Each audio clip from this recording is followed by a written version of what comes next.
Welcome to the News9 Plus Show on the world's first news and current affairs OTT platform, News9 Plus. Let's start with what's making news. Pakistani terrorist Lakhbir Singh Rode, an accused in the 1985 bombing of an Air India jet Kanishka, has died in Pakistan after a heart attack. Singh was the self-styled head of the International Sikh Youth Federation and nephew of slain Khalistani militant Jarnail Singh Bhindranwale. He was listed as an individual terrorist under the Unlawful Activities Prevention Act and had fled to Pakistan. Mystery deepens around the killings of terror operatives conspiring against India on foreign soil. Reports suggest Lashkar-e-Taiba commander Sajid Mir was rushed to a hospital and placed on a ventilator after being poisoned inside a jail in Pakistan. The White House has warned that Kiev's efforts to defend itself will grind to a halt if a $106 billion aid package isn't approved. But Republican lawmakers are threatening to make aid to Ukraine contingent upon more funds to protect the US-Mexico border. The Biden administration on Monday sent Congress a warning about the need to approve tens of billions of dollars in military and economic aid to Ukraine. Meanwhile, some Democrats are placing conditions on aid to Israel as well, raising concerns about the deteriorating humanitarian situation in Gaza. Israel continues to ramp up attacks across the Gaza Strip and in the south of the besieged enclave, where ground operations have intensified. The US is talking with its allies to create a naval task force that will shepherd merchant ships through the Red Sea.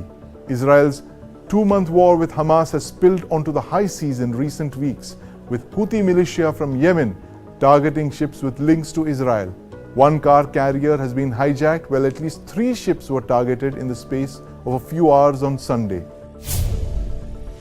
In Latin America, Venezuela has claimed widespread support for annexing a disputed territory in oil-rich Guyana. In a referendum, Venezuelan voters have supported annexing the province of Essequibo. As Secretary of State on a state visit to Pakistan, Hilary Clinton accused Islamabad of nurturing snakes in its backyard. She was referring, of course, to the terrorists that the Pakistani state was rearing to attack its neighbors, Afghanistan and India. Well, those snakes, those terrorists, are dying mysteriously. Over the last year, at least 20 terrorists have died in Pakistan. Most of them are wanted by India for terrorism-related offences. Lakhbir Singh Rode, a Khalistani activist and nephew of Jarnail Singh Bhindranwale, was wanted for the Kanishka bombing. He has died in Pakistan. And reports suggest that Sajid Mir, one of the key 2611 plotters, was poisoned in Pakistan, in a Pakistani jail, and is critically ill at the moment. Joining me to discuss this very interesting turn of events in Pakistan are Yashovardhan Azad, former Special Director, Intelligence Bureau, my colleague Aditya Raj Kaul, and my colleague Deepak Badana. Mr. Azad, welcome to the News9 Plus Show. Is Pakistan too dangerous now even for terrorists? Well, it appears that Pakistan is very, very dangerous for the people themselves, I would say, because what is happening on the Afghanistan border, right. What is happening politically and the internal strife, and moreover, the kind of the situation which has been spawned upon by themselves on various fronts. I think right. Pakistan is in a very serious state. Right. I would just like to refer to your statement which you made about Hilary Clinton sometime back in Pakistan, where she said that, they're guarding snakes in their backyard. Yeah. I think it's coming true because it's biting them now. Right. And if you see right from the NWFP Yes. to the area in Lahore where they were hiding these Khalistani terrorists and then shifting them also, not now, but this process has been going on for some time. Mind you, you talked about Lakhbir Singh Rode, his whole family is in Canada. Right. Where he himself is here. Canada is another place where these Khalistani heaven, as I would call it. So yes, right. I would say I have no compunction about the state they are in. You live by the sword, and I think you die by the sword too. Right. Aditya, now, what information do you have on these deaths? Who's behind these deaths? And you broke that story, I remember, last year on the killing of Zahur Misri, one of the IC-814 hijackers. Sandeep, on Zahur Mistry, I can confirm for sure because there are multiple sources that have confirmed to me, both in India and Pakistan, that Zahur Mistry was in fact killed, and perhaps there was a particular agency that was responsible for it. We made a documentary out of it, Hunting the Hijackers, that clearly indicated and gave details of how he was hunted. It was not an overnight affair, but he was being tracked for more than 10 years. But there have been series of incidents, Sandeep, that have happened, and we've been tracking that very closely, not just in Pakistan, but all across the globe. It has led to a diplomatic standoff between India and Canada, as well as India and US as well.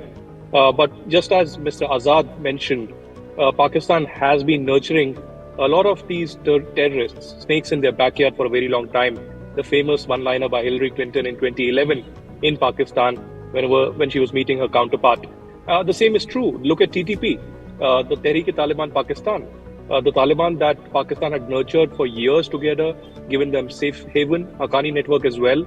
And today itself at Warsak Road in Peshawar, near the Peshawar Public School, there's been a bomb blast in which at least 7 to 10 people have been injured, including children. So the TTP is going all guns blazing against Pakistan Army and the deep state.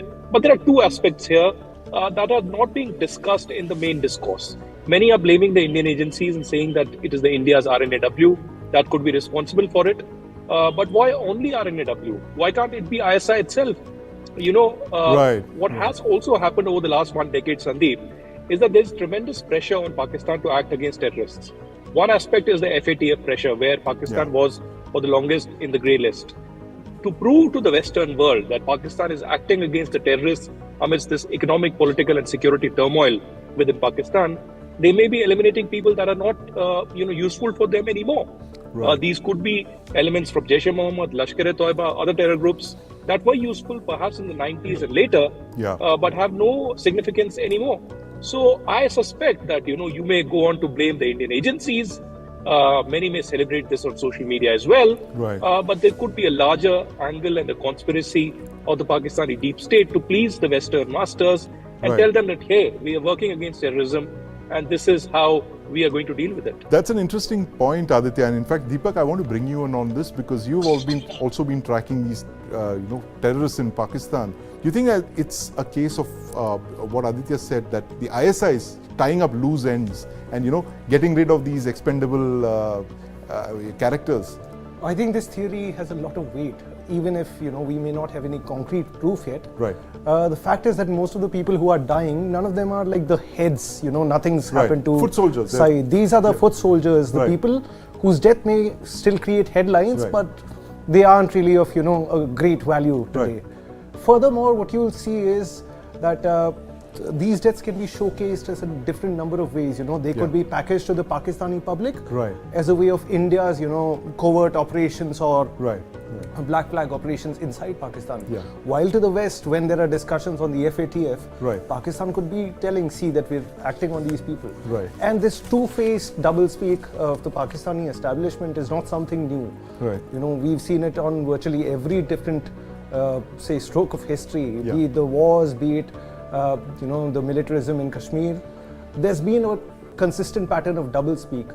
I would like to hear Mr. Azad's opinion of the same. Mr. Azad, I'm going to come to you on this. But the fact that, do you think that India has, we've got a very different, more muscular foreign policy now from what it was a few years ago. Is this muscular foreign policy now being backed with a whole lot of covert action as well, which is what it was the case we are being told some decades ago? Let me say that all this is which is happening in foreign soil. I mean, we don't have any evidence, and the foreign minister himself has said that this is not our policy. But there's no doubt that the intelligence agencies certainly do their job. They are tracking. And one of the very important points which Aditya Kaul made was that it is not only that blaming the RAW is right, because Sajid Mir, for example, is also a wanted terrorist in the United States of America. That's right. Today, the United States Yeah. can designate anybody a terrorist and then Right. kill him anywhere in the world. Right, You know, including their own citizens. I mean, there is a case that of Anwar al-Awlaki being murdered in Yemen Yes. by a drone strike. Exactly. And the other thing is that even in the 2611 case, some of the Yes. people, some of the murderers or the terrorists India Yes. wanted, like Hilary, they did not come to India, though we were allowed to do some interrogation over there. Right. So ISI, some of them, another point which I want to make is some of the Yes. terrorists who are getting killed outside are not even in our interest. We are not even Right. interested in killing them because they are of no use. Right. You know, let me tell you another thing. Even Yes. the ISI has realized that most of this Khalistani propaganda and sloganeering which is going on is of no use because they have not been able to make any impact in Punjab. Right. You know, all the criminal activities which are Yes. being funded from the rich countries like Canada, etc.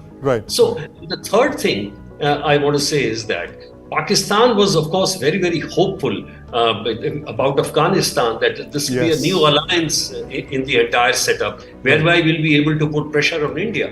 But Right. as Aditya Kaul said, the kind of depredations which the TDP is doing, Right. they are absolutely now cornered on various fronts. Right. So yes, they're being cooked alive, and Yeah. the FATF, the Right. only thing which was which is still saving them, I would say, in a way, Yes. that is leading them to kill a few terrorists here and there. And ISI is, of course, not accountable. They are busy now with the elections and making, of course, which incumbent prime minister to win. running the government, which is what the Pakistan Yes. military has been doing Yeah. for many years. But Aditya, this whole experiment of the Taliban being under the control of the ISI and the Pakistan army, that has spectacularly backfired, right? The attack today, of course, there have been a series of such TTP attacks over the last couple of months, each one more horrific than the other. How is the Pakistan army managing with the house on fire? I mean, they're literally 3 or 4 different types of terrorist groups that are attacking Pakistan at the moment. You know, one thing is very clear, Sandeep, just like the old saying goes, that you can rent an Afghan, but you can't buy him off completely. Right. You can't buy his conscience and his courage and valor. So this is the case with the Afghan Taliban, the TTP, and the Haqqani network as well. Pakistan for years together thought that providing a safe haven to the Haqqani network and the ilk would give them a long shelf life in Afghanistan once Taliban is in control. Right. The opposite happened. Yeah. Now we have television discussions on Tolo News and other platforms in Afghanistan where the Taliban representatives are abusing Pakistan, going all guns blazing against them. Secondly, Pakistan has no leverage now left with the Taliban. I think instead, India has come more closer to the Taliban, and you've seen the developments that have happened. Absolutely, with as surprising as that sounds, and I never thought we'd actually live to see that day when that would happen. Yeah, and lastly, what I want to stress here is the interesting fact of the many lives of Sajid Mir. Yes. I mean, this was a character that Pakistan said was dead. Right. They had a grave for him. Yeah. And suddenly when the FATF proceedings were underway, Pakistan was under tremendous pressure. Yeah. It was at the FATF a couple of years ago that Sajid Mir suddenly became alive. And Pakistan said that not only have they identified them, arrested him, but he's been convicted and is inside a prison. Now, I don't know if Sajid Bari has been poisoned or not, but he is certainly in Pakistan. He's been ISI's agent. He's got all the support he needs. And any agency could be responsible, for his elimination or targeting him. It could be India, it could be US, it could be Pakistan ISI themselves. They are responsible for providing a safe shelter. They, when they realize they don't need him, they can eliminate him. Right. So, Mr. Azad, the question to you is that, what has baffled me over the last couple of decades is that how does Pakistan manage to send literally thousands of its citizens across the border, in fighting this so-called jihad in Kashmir for 40 years? There must be about 40,000 of its own citizens that it has pushed across the border willfully, literally treating them like firewood. How does it play out in in any other country, like in India, for instance? If there was even a case like this of an Indian national being pushed across the border to wage war in a foreign country, there would be a revolt. How has Pakistan managed to normalize this so-called pushing of its citizens across the border? There are a couple of reasons here for it, I would say. And one, of course, is very, very important. This has come out in interrogations. It is almost an open thing that when you're pushing people across the border with allurement of 5 lakhs or 7 lakhs rupees for the family, and then training them at the border, and then push them across is easy. But let me tell you today, the count of the foreign terrorists in Kashmir is hardly 150 odd. I mean, even if whether you look at the army sources or the police sources or any sources, there hardly any numbers are there. The second thing is, of course, to prove its existence, the ISI, for example, to be in control, has to engineer something or the other. It gets a very, very fat budget on India marking. And this is one of the reasons why they are fully committed. Let me tell you another thing. Some of the interviews which were there in Pakistan from villagers who were interviewed, they said, and this is on Pakistan TV, I'm telling you, that I didn't know where my boy disappeared the other day. Of course, he was talking about some money, and we are getting some money, but we certainly wouldn't have wanted him to go to the border. So what I'm saying is there is a lot of resistance even within Pakistan. The middle class of Pakistan is unfortunately not at all with the ISI or all these people. But the whole question of being able to bait India all the time, and in the name of instability on the border, trying to get money, as Aditya rightly pointed about, whether it's from the IMF, whether it's from the Americans as a strategic ally. I think these are issues which will compel Pakistan to continue with this. And let me tell you another thing, last thing.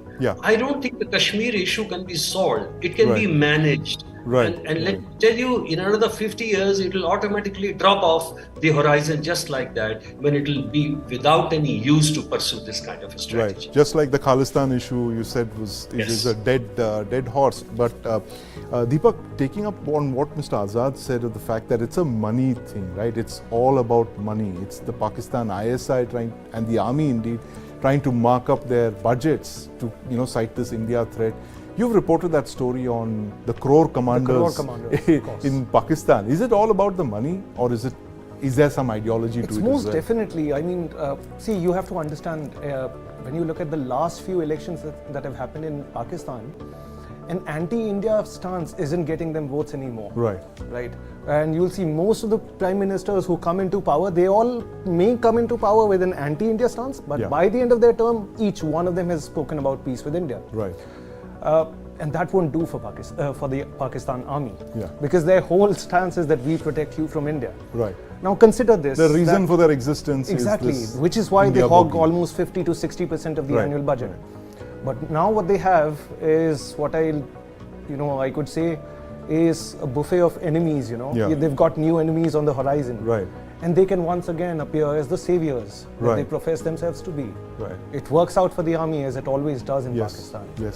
So, and the people, you have to take pity on the people of Pakistan, because they bear the brunt from every end. Mr. Azad, why is India not being able to encash this thing of these non-state actors being gunned down in Pakistan? The fact that this actually proves the fact that Pakistan is a breeding ground for terrorists, and you have these non-state actors running around, designated global terrorists, probably the world's largest collection of such bad characters. A whole menagerie of of snakes. Well, let me say the kind of dossiers that NIA has compiled now, they are very, very effective, and they are doing the rounds in world capitals.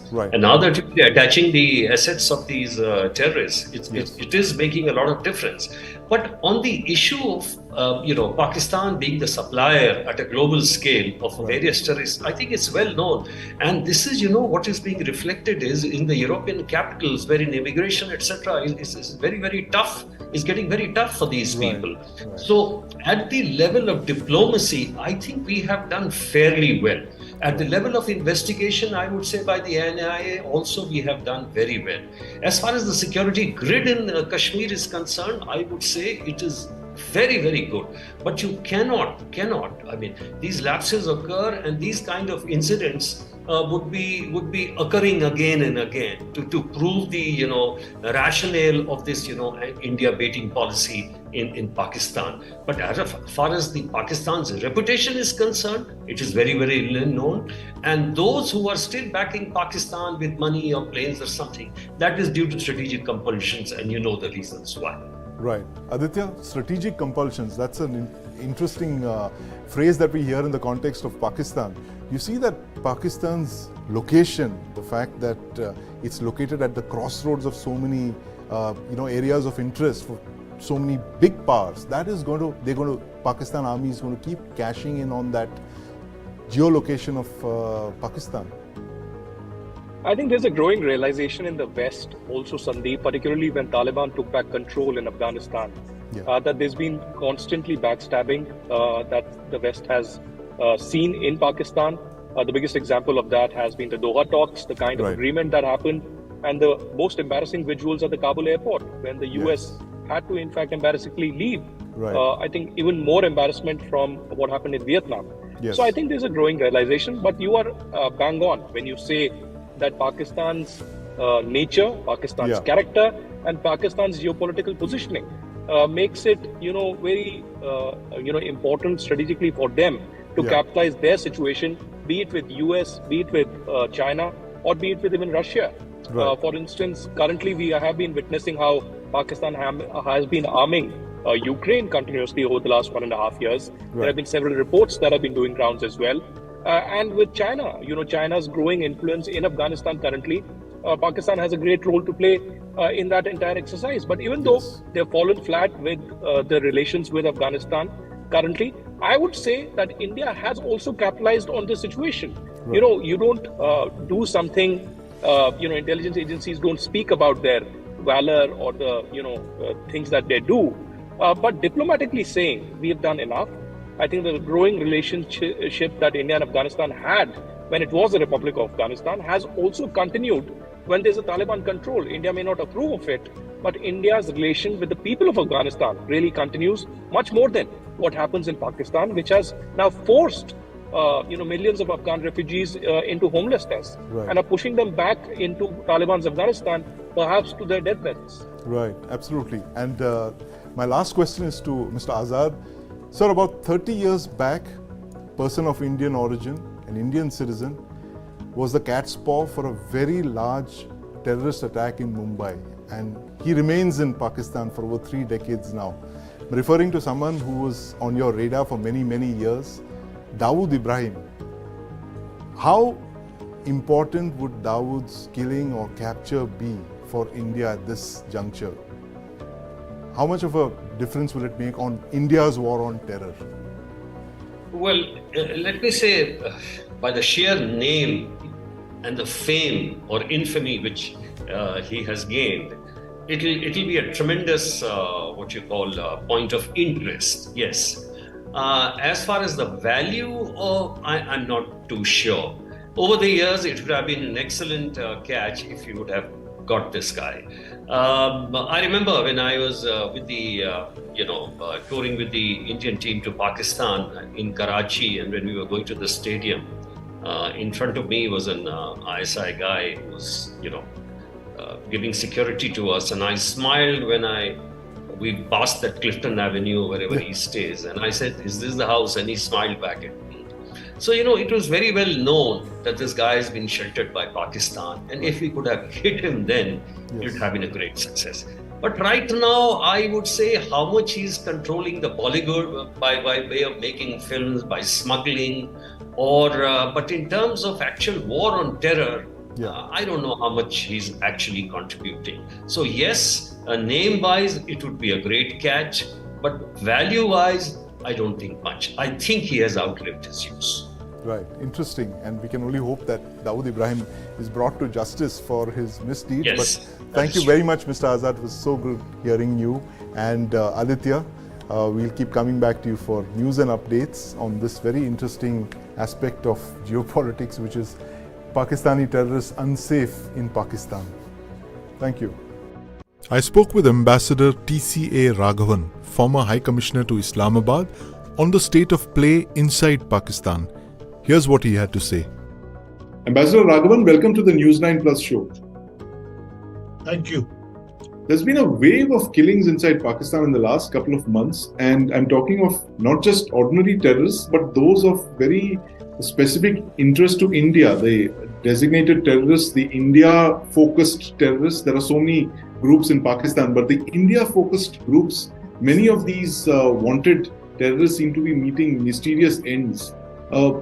Is there some kind of design behind all of this? Very difficult to say. You see, what happens in the terrorist underworld has always a great extent of opacity surrounding it. Right. So we usually try to, read the tea leaves based on some isolated events and episodes, and depending on one's own views and inclinations, we make theories out of it.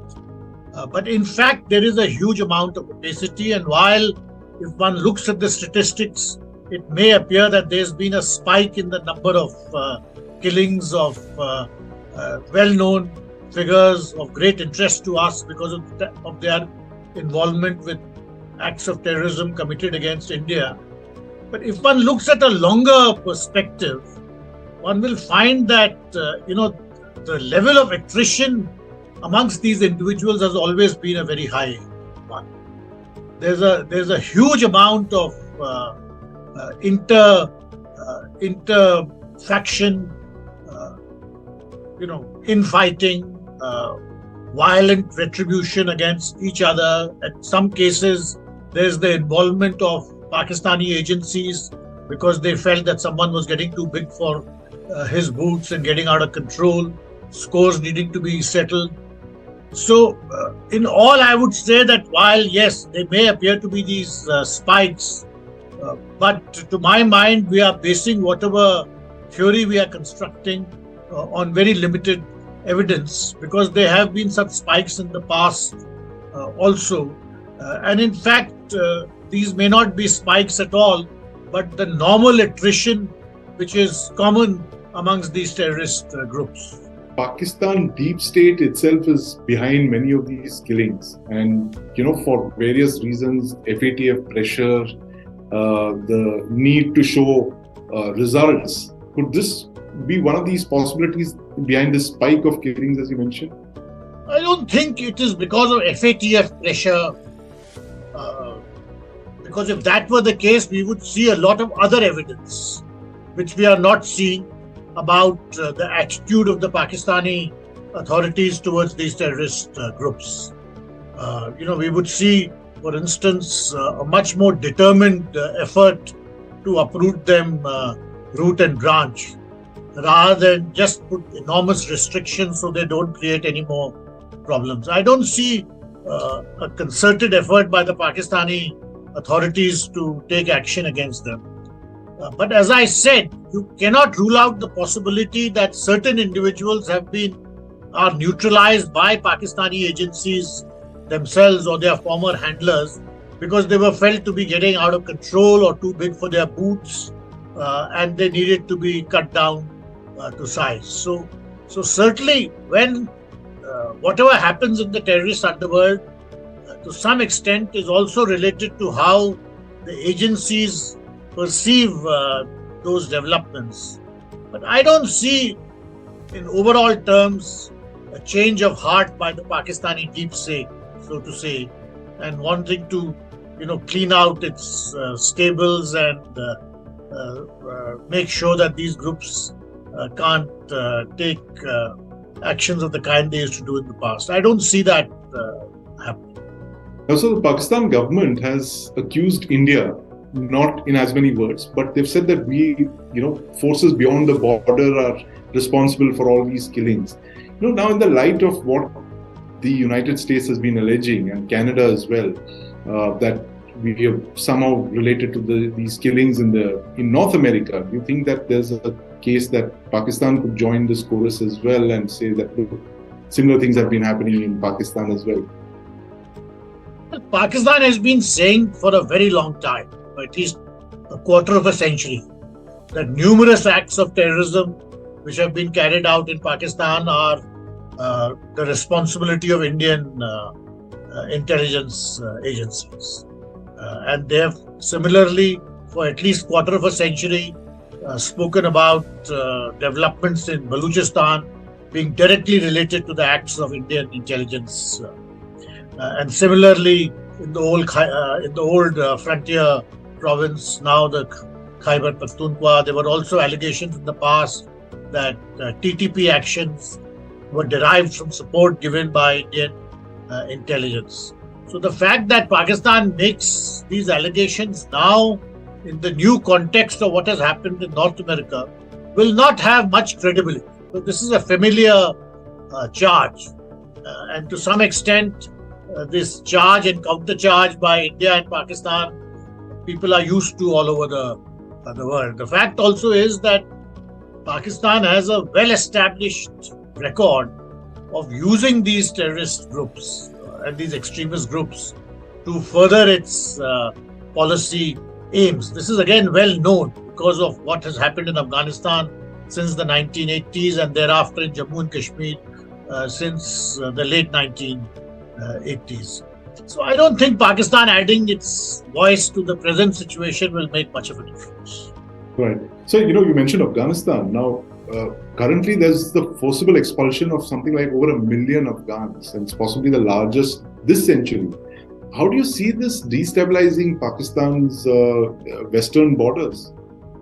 I think it's a very serious situation. It shows how limited are the choices and the options which are available to Pakistan presently in dealing with Afghanistan. They thought they had secured a great strategic victory by bringing Taliban back, and now they realize that the problems following that strategic victory are quite insurmountable. So this reaction of expelling these unregistered Afghan refugees in large numbers is I think a response born out of policy frustration and policy failure, because it is not going to make the situation better. If anything, it will make the situation and the relationship between Afghanistan and Pakistan even worse. The problem is that, what is seldom recognized is that Pakistan played an enormously positive role in giving refuge to very large number of Afghan refugees. And this has been for a period of some 30-35 years, at least 3 million refugees being hosted by Pakistan in its own territory when its own resources are so limited.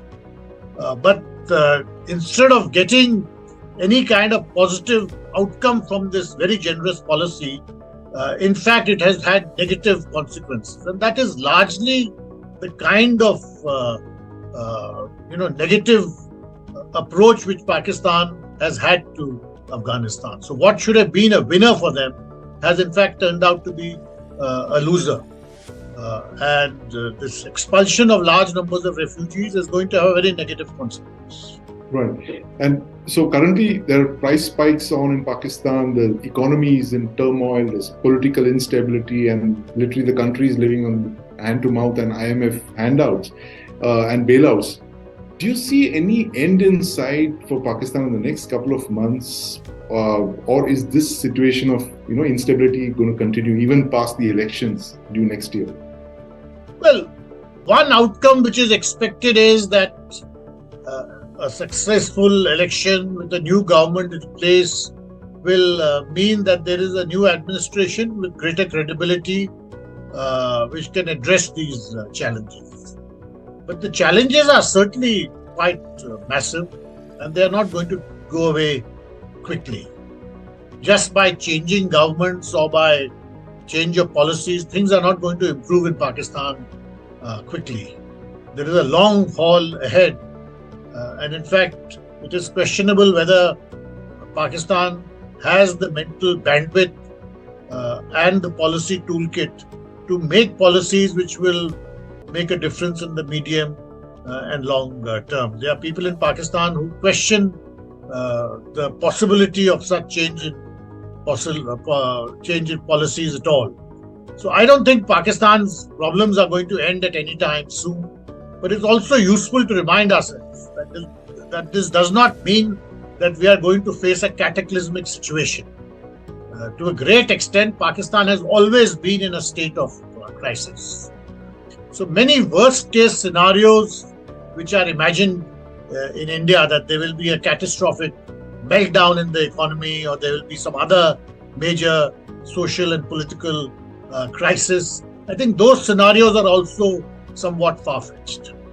You can of course watch our documentaries Hunting the Hijackers and Intercontinental Terrorists only on the News9 Plus app. You don't strike deals with terrorists. You have to be able to assert your rights, your national interest. I'm glad that a new India has found a way to at least take revenge. Intelligence agencies who want to be assertive must have long memories. One down, two to go.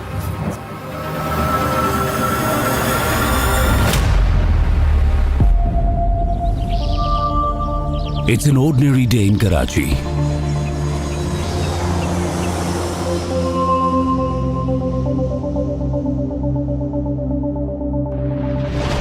The life of Pakistan's biggest city resides in its bustling streets.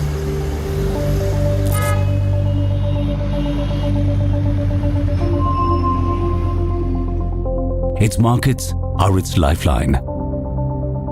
Today, it is business as usual here.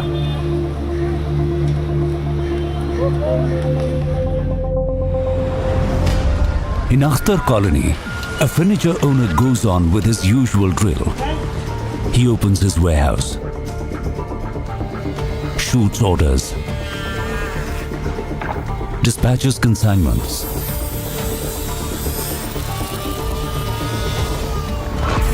Everything looks normal, except it isn't.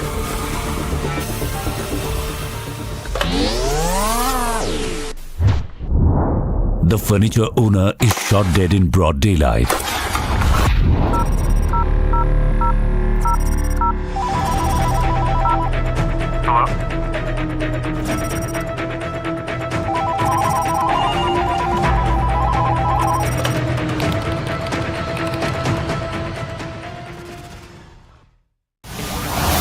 Mumbai, November 26, 2008. Pakistan's deep state has launched its most vicious attack on India's commercial capital through its terrorist proxies. 10 Pakistani terrorists have landed in the city the night before. In an orgy of violence, they kill over 160 people using guns, grenades, and bombs. The city is gripped by fear. The terrorists are from Lashkar-e-Taiba, operating at the behest of the ISI and the Pakistani army. They are being guided by handlers who sit in a control room in Karachi, 900 kilometers away. 2 terrorists are engaged by the Mumbai police. One of them is captured alive. 8 terrorists are still free. They are holding hostages in 2 5-star hotels, the Taj Mahal Palace and the Oberoi Trident. Mumbai, November 27, 2008. The terrorists have attacked Shabad House, a Jewish prayer house in South Mumbai. The Jewish center is run by an Israeli couple, Rivka and Gavriel Holzberg. The terrorists have captured them.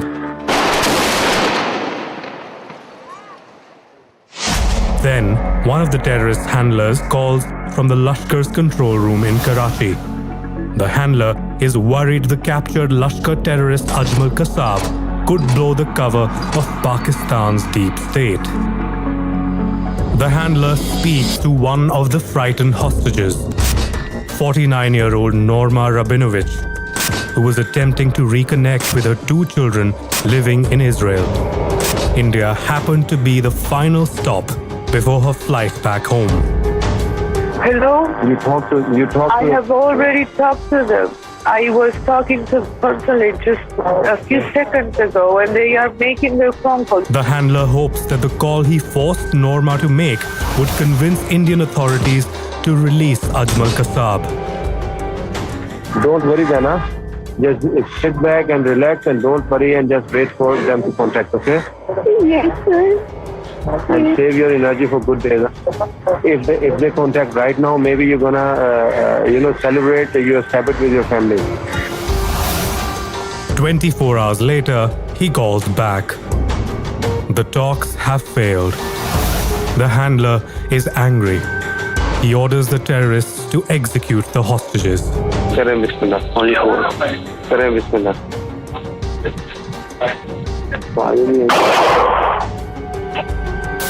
The voice giving instructions to the terrorists in Mumbai is of Sajid Mir, one of the Lashkar-e-Taiba's key commanders and an ISI asset.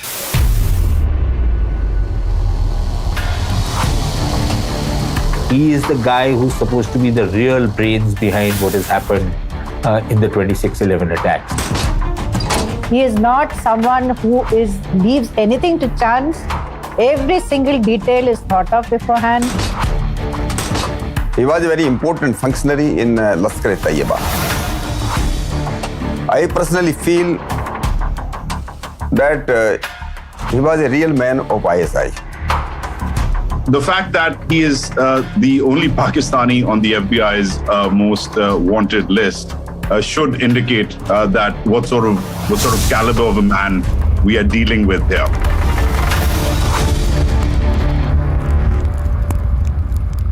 Yemen's Houthis have launched a series of attacks on merchant shipping in the Red Sea over the past fortnight.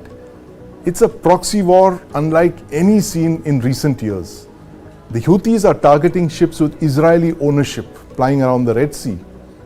And joining me to discuss this very interesting phenomena is Captain Sanjay Parashar, CEO of VR Maritime Services, joining us from Mumbai. Captain Parashar, welcome to the News9 Plus Show. Thank you. Namaskar. Namaskar. First off, are the Houthis non-state actors as is being made out, or do their actions in the last 2 weeks suggest a state hand? Absolutely state hand, no doubt. I think it will be too naive of me to say that they are, trained force of last 1 year, 2 year. Right. I think they are much far ahead into that. So I think it's just that change of uniform, and they are probably state actors. They're state actors. That's how we look from the shipping viewpoint, Right, right. So you're actually sitting there in Mumbai, you're at the center of the whole shipping business. Tell us how the Houthis, this so-called ragtag non-state actors from the mountains of northern Yemen, how are they able to identify the ownership of these merchant ships that are plying around around the Red Sea? I mean, is this data really easily available at the click of a button, or is there something more than meets the eye? I'm sure it's something more than what meets the eye. The bottom line here is that they must have been preparing this for last couple of years. I will say beyond 2 years, because I'm sure that there was Panama paper leaks and a lot of politicians' names were involved across the Asian continent.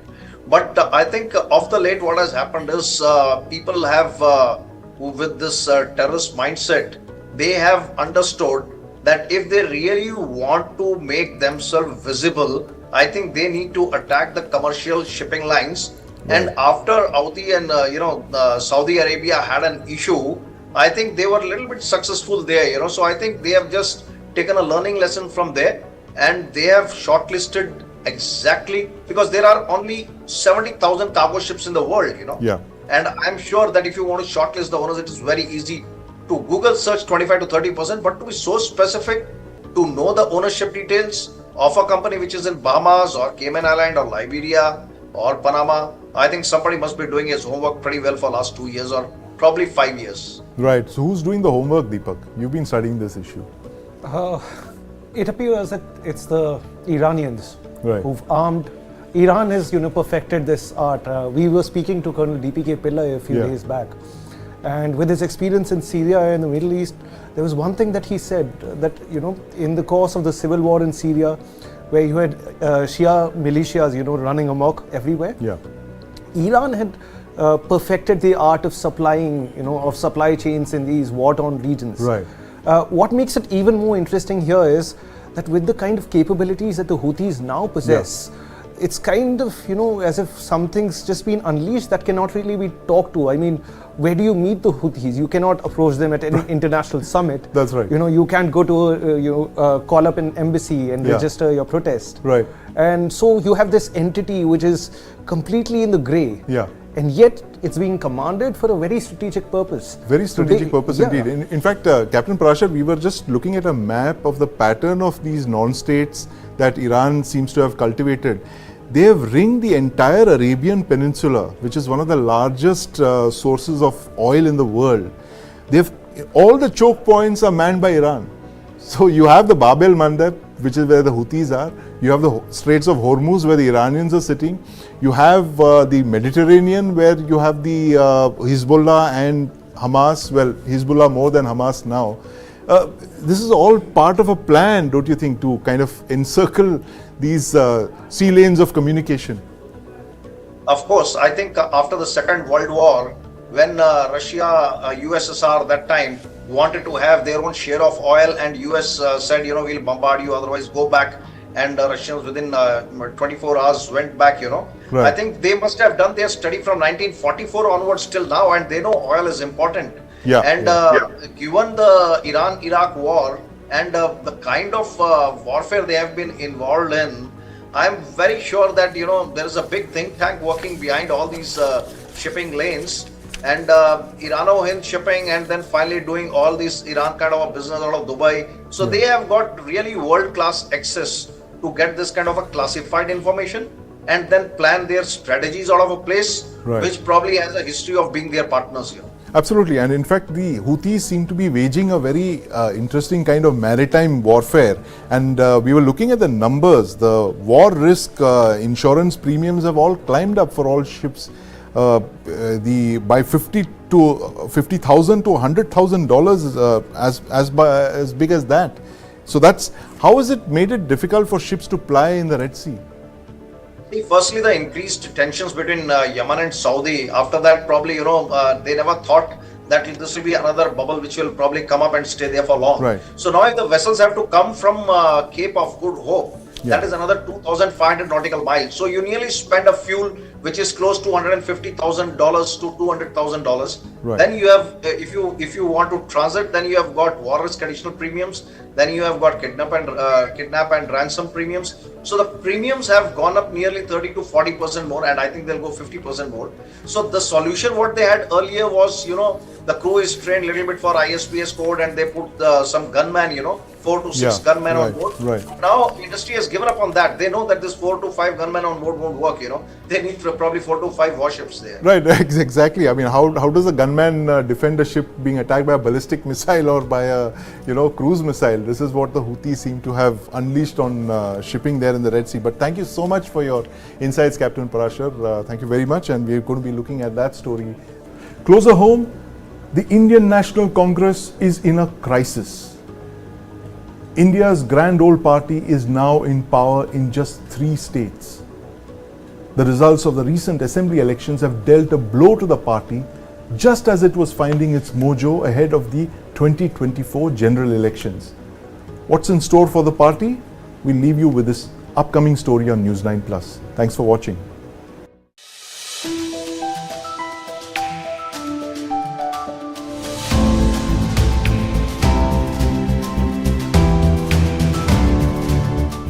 I have no script left for the Congress party. I'm at pains to think about what the steps ahead can be. Even if they were left with a political script, remember, if you have a script, you can make a movie.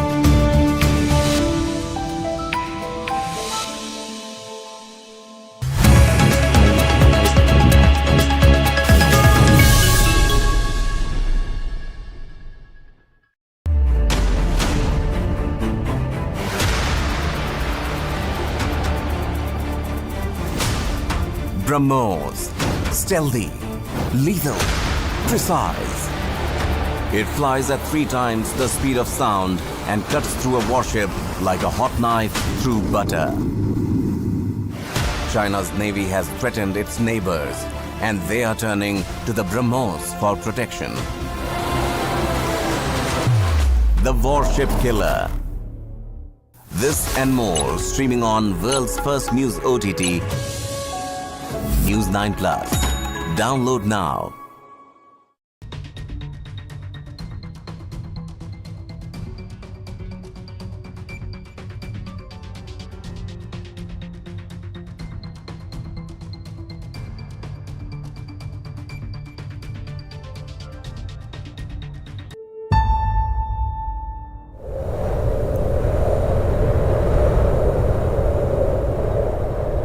Life begins at first breath.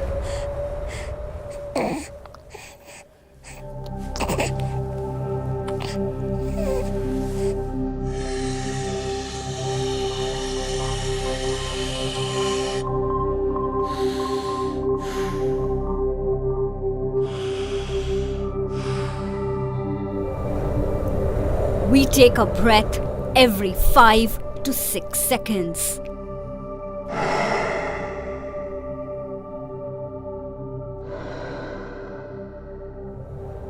A normal adult breathes 12 to 20 times per minute.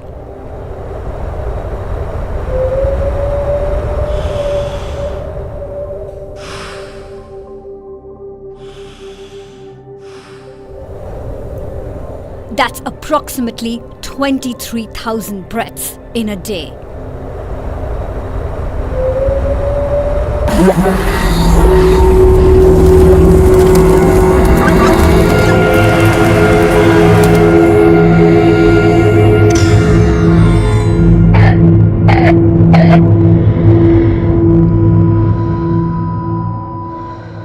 What if every breath you take kills you?